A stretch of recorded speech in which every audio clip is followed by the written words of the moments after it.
Hey guys, we thought we'd give you something different, something fun, new and fresh. And I absolutely love small businesses here in the UK that not just do food, but fishing, farming, you name it, it's exciting. This is School of Wok on tour. Hey guys, we are definitely on tour, on a School of Wok tour, and we are at the Watercress Company with Tom. He's going to show me around. What a place. It is, it's great. It's one of the largest farms in the UK. It's so cool. Let's keep going.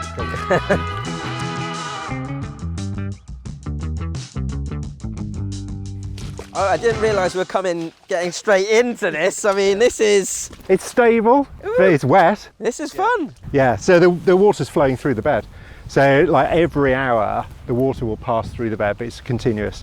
And if you think the water is our soil, yep. So it's constantly changing, so all the nutrition is in the water. I can feel the cooling water around my boots. Yeah, great. The water is cold, yeah. And it's because it's come from springs, and it's like they're 60 meters down. The water is constant, so in the winter it's warm, it's 10, 11 degrees, and in the summer it's cooling, so it helps the crop grow. And it's constantly flowing. Yep, this site will produce about 9 million litres a day. Wow, okay, and how much watercress do you get from that? Well, we'll get 6 crops. So, okay. So this farm will produce 6 crops, maybe 20 tonnes a time. Okay. So yeah, you're looking at 120 tonnes over the season. Okay, and the season spans for? It's a long one. Yeah, we'll start in February, start harvesting in April, and then finish probably end of October. Okay. But it depends, because there's so many farms in the area. You could be in one or you could be other at the end. But this is maybe the last crop, maybe not the last crop. We probably get one more after this. Okay, and then you don't get any watercress over the winter months. It's tricky, because when you get in that really cold period, the crop does like hunker down. It gets a little bit defensive. Okay, like us. Yeah, exactly. So it wants to sort of have a bit of a rest. But come spring, it's growing again. It's just it's sort of that little break of 2 or 3 months it needs. Yeah, I mean, but it's really sort of, I always found that watercress is a really robust, can I pull a bit out myself? Because that is fun. Yeah. Like, it's a robust vegetable, isn't it? It's not just it's not just a salad leaf. Yeah. No, it's not. I wouldn't really rate it as, I suppose it's become popular as a salad leaf because we have it in salads. Yeah. But it cooks well. And it is very robust. This crop, we're walking on this and we're pushing this down. Tomorrow it'll stand back up again. So, you can walk all the way through the bed, you could roll around, but it still stands up. Yeah, and it's in sort of our style of cooking, like not just Chinese, but all types of Asian cooking, we use like everything, like this, that we like this sort of chunky, crunchy stem. Yeah. Like in Cantonese cooking, we do quite a lot around, I like how you just ate that like, kind of like an animal went for it, like really. I like it a lot. It's good that you love your produce. Yeah, the leaves are all right, but they're the same. Yeah, the leaves are the kind of the salad bit, but these stems definitely are the core of the kind of vegetable sort of feel to it, and also, like you say, it's robust. It cooks well. It holds its. The flash fries well. It goes in. My wife laughs because she says that in Cantonese cooking, if you don't know what to do with stuff, we just make a soup out of it, right? You make a soup out of anything, right? Yeah. And watercress soup is one of the things we grew up drinking. Yeah. But when in Cantonese watercress soup, you boil the watercress for like hours on end. Really weird. But it's a weird thing that you kind of get used to. And the soup the actual soup itself ends up really tasting like the watercress. So now what I do is I do that, but then I put fresh watercress in at the end as well. Yeah. To get the crunch. Yeah, quite. And it lifts it a little bit. Yeah. But then the soup's consumed all over the world. Yeah. Portugal, they've got a watercress soup. Yeah. The hungi in New Zealand is obviously, like you say, that's cooking it for a long period. Underground. Oh, they use watercress for that? Yeah, they do. Okay. Yes. So I can't remember what they call it now, but the Maoris they'll use it like a kind of a pork and watercress. Oh, and nice. that'll cook for several hours. Yeah. And the harvesting you obviously got loads of machines. Yeah, on a daily basis, we're harvesting 5,000 kilos. So you can hand harvest. You can go in here and you can cut, and there are some customers that we still look after with some hand harvesting. So they're quite specialist areas, but on the whole we're cutting with machinery, so it'll come through and it'll cut this bed in. Hand harvesting is literally what we just did yeah, there. yeah, all you're doing is just collecting it just and then pulling it out and chopping it off. Yeah, they're cutting it. Okay. So generally the hand harvesting length is going to be something like that, which is a little bit longer than the machine harvesting. Yeah. Because they band it, and therefore they need something like stalks to band. So they'll cut that with knives and band it into 100-gram bunches. But predominantly the most sort of common way to buy watercress is in the bags, which is machine harvested. Right. And that will be a little bit shorter because. And when the bags, I was going to say, are they kind of like that? Yeah, that's it. Yeah, it's a little bit longer, but something like sort of 8 centimeters long, and that's just because they've got to get it in the bag. But it's exactly the same crop. So you know, the stuff that's in the bags is like loose bunches. Okay, and so when you get those sort of small loose bunches, what happens to the rest? We leave the rest of the crop in the bed. So what we'll do is we'll come here and we'll cut what we want, and then the remaining, if it's particularly large like this, we have to go and do another cut to remove those stalks that aren't needed, and then we trim the bed, make it all perfectly flat, and the crop grows back. So it will literally grow back from all of these stems. So the roots, you know, sort of stay in there. All these roots stay in there, but the new shoots, there's one there. See? Okay, yeah. Yeah, that tiny young shoot there. And they just grow back from you having hand harvested the... Yeah. Oh, awesome. So that's how we get 6 crops, because the actual rooting system stays in there, and all we're asking it to do is rebranch and regrow from that. And then eventually these tiny little shoots here will be up here again. Got it. Okay. And what's the difference between watercress and cress? Well, cress is just a kind of generic term. That's a little root. Okay, yeah. So cress is a kind of generic term for something that's small, like 2 cotyledons, and that's the mustard cress. But watercress has its own classification. So watercress is a different plant to just a standard cress. And in fact, it's protected in the UK now. So the growing method is protected. So you have to grow it in flowing water. You've got to use the right seed. You have to grow it in the way that we have done for the last, 120 years commercially, 150 years commercially. Right. But prior to that, it went back a long way. Amazing. Well, I can't wait to make something out of this. Well, I think I'm going to do a Vietnamese shaking beef salad. You ever tried one of those? No, that sounds great. Oh, I know, it's so good with watercress.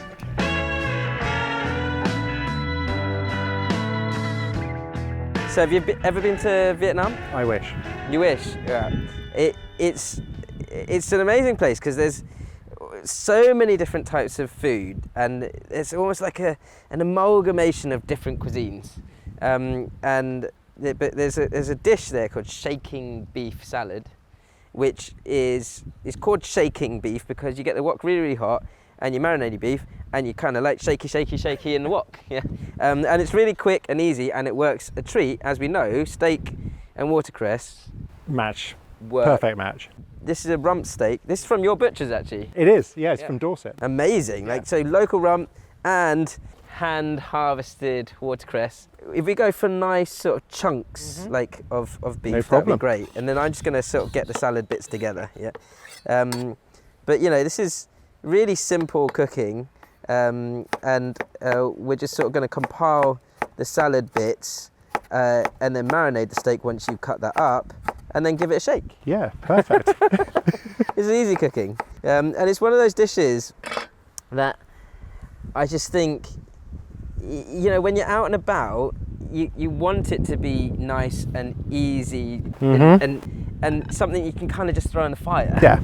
If you wanted to, you could just sear the steak on the fire and then slice it up, you know, afterwards as well. Yeah. But it's a shaking beef salad, so we've got to do the shaking. So we want to, sort of coat it on all sides. Yeah, we're going to get that flavour all over it. Exactly, and I've got my little little box of like magic tricks in here, you see. The alchemy.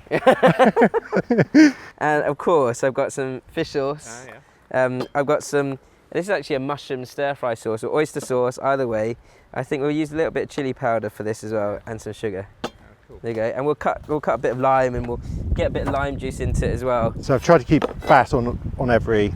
Yeah, the fat's great for this, especially on that sort of fire. I've got the fire on quite high, and I've just got a little bit of cucumber, some tomatoes to go with this.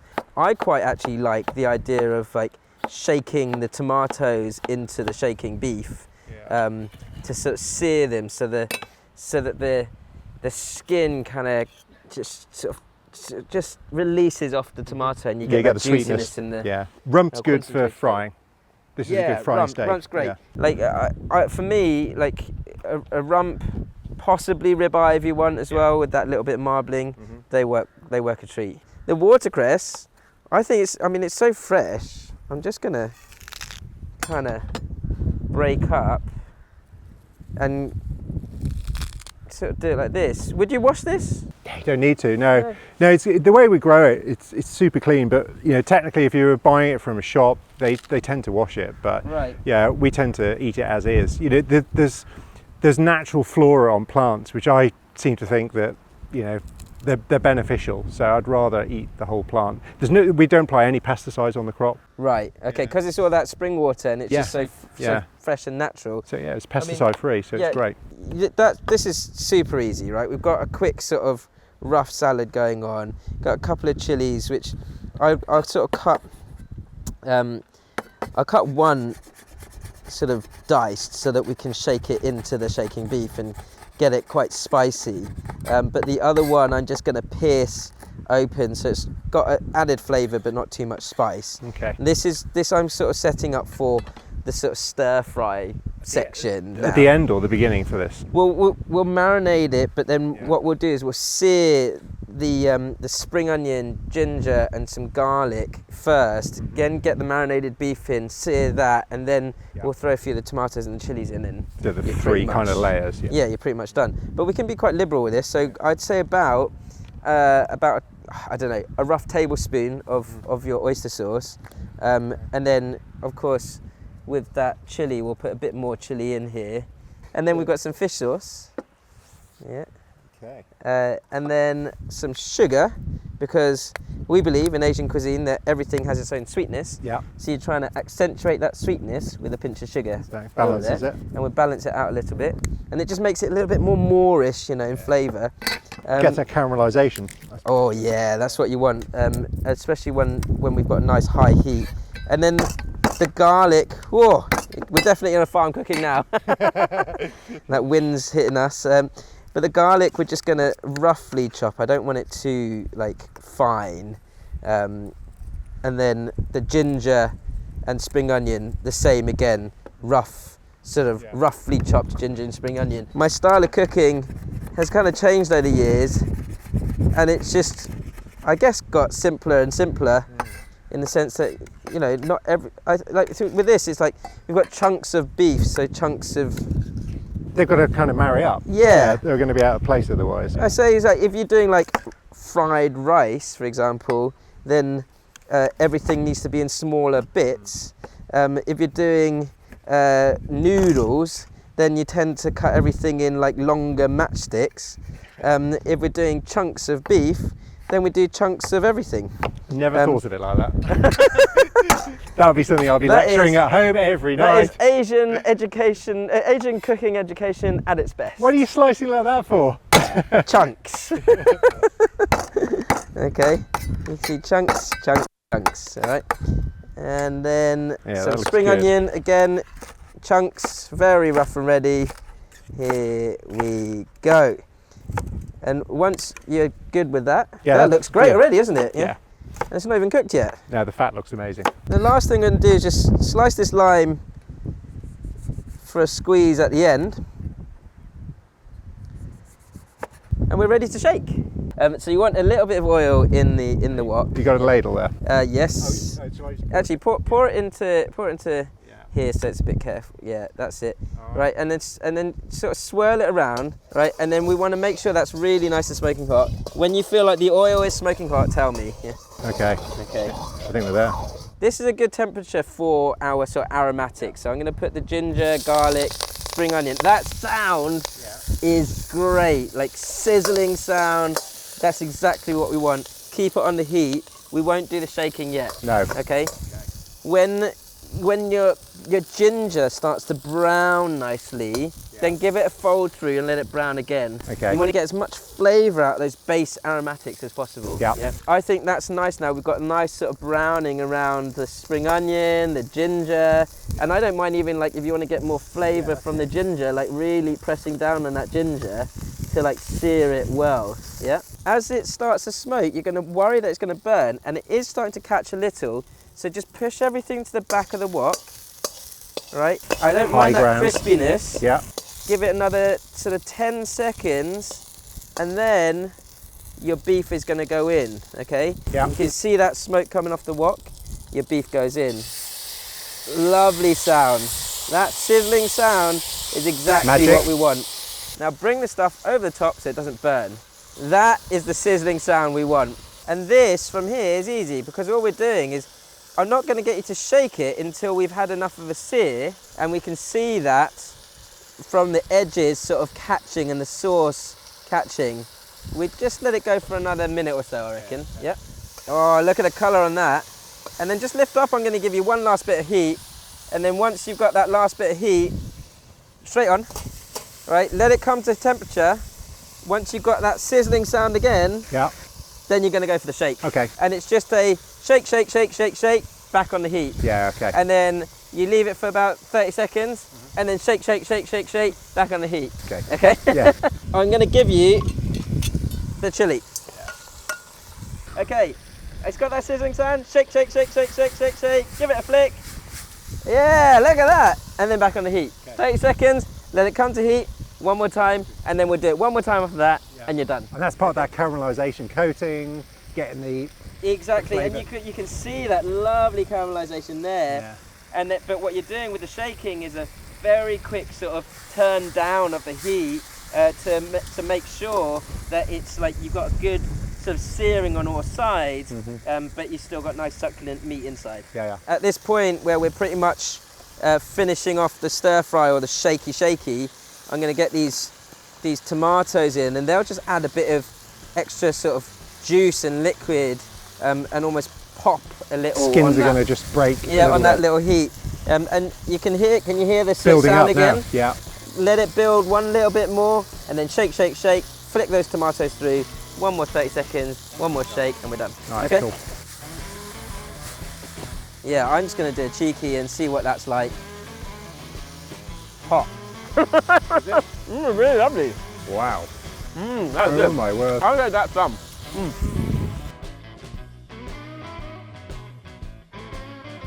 That was, I think Keith Floyd would be proud. He would indeed.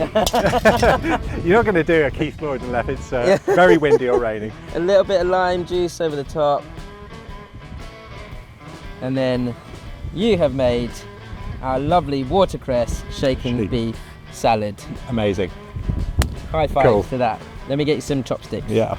I know we had a lot of fun cooking the beef, but let's make sure that the watercress is the star of the show here. Yeah. I'm going to take a good chunk of that beef together with it and see how it fares together. Perfect together. That's lovely. Right. The thing is, the watercress, it really has that sort of almost cleansing feel to the fattiness of the meat. It's a palate cleanser. So it just releases that sort of opportunity to let the beef sing. You just cut through it, cut through the fat. Love it. This has been so worth it. Thank you so much, Tom. My pleasure. Thank you for coming down. Amazing. Guys, don't forget to like, comment, subscribe, ding, hit that notification bell. And hey, you can learn more from us here at School of Wok on tour.